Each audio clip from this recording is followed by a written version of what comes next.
Bloodmoon Ursaluna has just been banned from Gen 9 OU in a historic suspect vote. An unprecedented 93% of qualified players voted to ban Bloodmoon Ursaluna. 71 people voted ban, and only 5 voted not to ban. This is the 4th highest ban vote margin in Smogon history, and the only other Pokemon that beat it were all powerful legendaries that were voted on back in Gen 5, including Darkrai, Deoxys Attack, and Shaman Sky. A non-legendary Pokemon being so close in its ban vote margin to these 3 clearly overpowered legendaries is pretty astounding. So what exactly is so powerful about this bear that warrants such an unprecedented response from the community? Well, the signature move Bloodmoon is enormous. 140 base power normal type special attack, cannot be used twice in a row, similar drawback to Tinkaton's Gigaton Hammer, but unlike Tinkaton, this Pokemon has stats.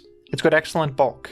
It's got a massive 135 special attack stat, a solid normal ground typing providing immunities, and although normal is usually not a great attacking type, with the ability Mind's Eye basically the same effect as Scrappy, normal and fighting type attacks can hit ghosts, meaning the switch-ins to Bloodmoon are extremely limited, and ground is kind of the perfect complementary stab type, isn't it? Because what resists normal? Rock types and steel types. Earth power hits both of them.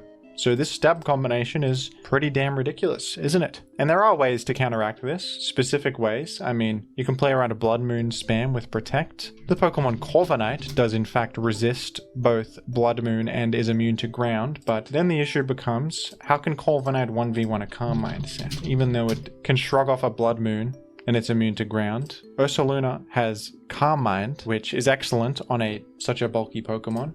It has access to Moonlight as well, for a form of healing, which is very powerful.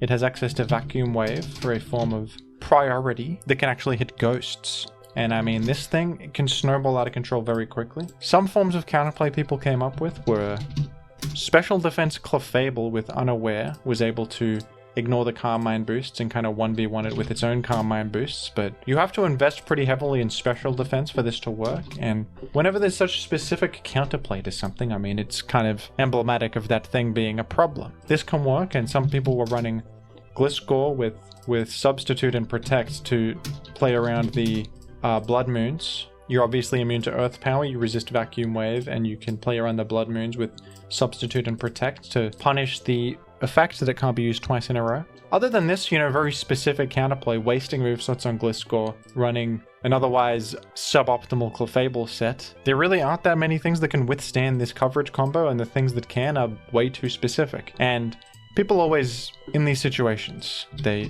fixate on the fact that you can offensively threaten it. Something like Great Tusk can close combat and threaten a one-hit KO. But the issue is that basically anytime you get this guy in, the enemy is in a huge disadvantage. They're forced into very specific counterplay that is limited, and you don't have to stay in against something that offensively threatens you. You can switch out, can't you? So basically the game becomes, get your big guy in, click the button, and that turns the game into the same interactions every time, and it becomes uninteresting. It becomes centralized around one Pokemon. People often say, there is counterplay to it, Calm Mind, Clefable. Well, there's also counterplay to, for example, Zacian Crown. Zacian Crown, I mean, look at this thing, it's very powerful, but, Skeledirge can switch in against it very safely. It ignores the Intrepid Sword boost. It resists both Fairy and Steel Stab, and it can Will-O-Wisp to cripple it. So does that mean that Zacian Crown should be allowed in OU because there's a form of counterplay to it in Skeledirge? I don't believe so. Then every OU team would have Zacian Crown and Skeledirge on it, which would restrict the format. There will be less variety. Bloodmoon Ursaluna has a similar dominance on the format. When something is so strong and getting it in results in guaranteed value, it's going to become more common. And then the counterplay to it is going to rise in popularity too, and then all of a sudden, many of your team slots are dedicated to countering this broken thing, and variety suffers. And it's a big problem. This is also one of the bans that has nothing to do with Terra, really. A lot of the other bans, like Regieleki or Volcarona, are Pokemon that were pushed over the edge by the Terra mechanic. This one, I think, is broken without Terra as a factor at all. Terra does enhance any Pokemon, of course. You could defensively Terra with this guy, or offensively Terra normal for more damage, but even if Terra was banned completely, this thing would be very powerful. Power level is not really tied to Terra. So this is an instance where I think the ban is for sure a correct choice, and ample time was given. There was a period of the suspect test occurring. It was democratic. People could vote on it if they really care. This is by all accounts a logical ban that I am a fan of. I saw this tweet from Freezeye that I thought made an interesting point, which was the fact that usually you don't see a ban rate this high in the modern era because the community has learned to instead quick ban the clearly broken Pokemon. People complain that quick bans are undemocratic, but this is the reason why they're done. And if you look at the other Pokemon in history that have had such high vote to ban rates, they were Pokemon like Darkrai, which, you know, usually are just automatically banned in new generations, or Deoxys Attack. Then maybe this should have been a quick ban. It's never bad to take your time and be democratic with it. I think this is a case where the Pokemon became more broken in people's eyes as things progressed, whereas with regular Ursaluna, the opposite thing happened. At first, it was on many players' radars as being really powerful, but then as the meta progressed and people got more optimized with their teams, Ursaluna fell off a bit, original Ursaluna. But Bloodmoon Ursaluna has only gotten more and more of a problem as time has gone on in this new metagame. Now, do we think that Bloodmoon Ursaluna will be good in Ubers? I actually think it has a decent shot, to be honest. Let's take a look at Ubers. I mean, ground typing is nice in Ubers because you offensively threaten two of the most common Pokemon, Miraidon, Zacian Crowned, and who else is really common in Ubers? Skeletor. These three are really common.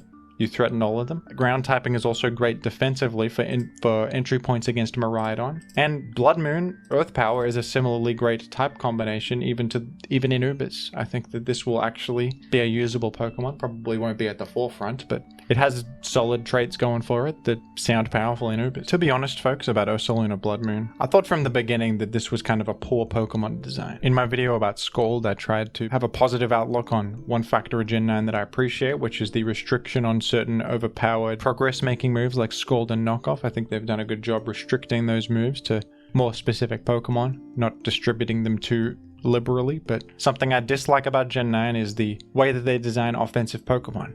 And I think that Bloodmoon Ursaluna is another example of a Pokemon that's just where the idea appears to have started and ended at. What if a Pokemon could deal a lot of damage with stab moves? I feel like that's the design philosophy behind so many Pokemon, and this dude's stats are ridiculous. It's overtuned. It's got very little in the form of drawbacks or counterplay.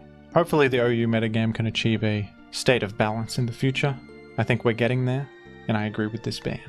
And that's all I have to say about it. What do you think about the ban, folks? Anything to say? Any thoughts? Let me know down below. Thank you. I and my co-host Simeon are currently hosting a massive tournament for Gen 3 OU, my favorite Pokemon metagame of all time. Check out my second channel, Jimothy Gaming, where me and fellow community members are uploading daily commentated sets from the tournament. Look at this Nidoking outplaying a Tyranitar, and this insane Celebi Rain team that actually did surprisingly well. Take a look, folks. You won't regret it. Thank you to the patrons for your continued support, and thank you as well to everyone who has donated to the prize pool for this tournament. KO by one hit! It scattered Sprite! The money got different.